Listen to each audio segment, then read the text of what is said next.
For this experiment, you'll need a bike pump, a 2-liter water bottle, scissors, an inflating needle, which you can pick up at your local biking or sporting goods store, a straw, a cork, a tennis ball, some duct tape, and any cardboard box. Start by cutting the cork to be shorter than the needle. Don't worry if this takes a few tries. Once you've done that, push the inflating needle through the cork so that it runs all the way through and sticks out the other side. Then, cut the box to make 3 identical fins.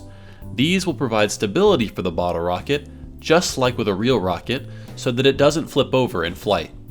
Like using feathers on the back of an arrow, if the drag force is greater at the back of the rocket, the front can travel more easily through the wind.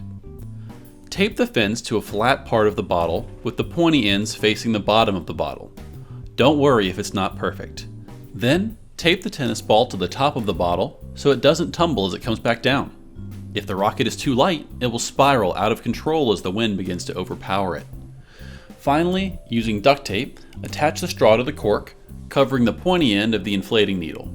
The cork creates a slight seal so that we can pressurize the bottle enough for liftoff. The needle allows us to pump air into the bottle, while the straw helps prevent too much water from leaking back through the needle. This won't always work perfectly, but that's fine.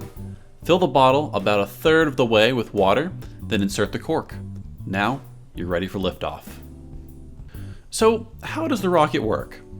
Well, it works how any real rocket works, minus the dangerous explosions, chemicals, and federal regulations.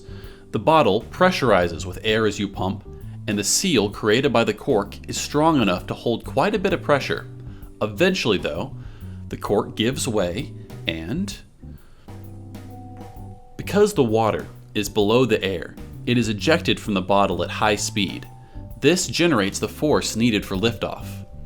As the pressurized air and water exit the nozzle, the bottle is pushed into the air by opposing forces, just like Newton's third law states.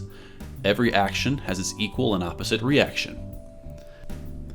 In a real rocket, the pressure buildup is created through the reaction of rocket fuel and what's called an oxidizer.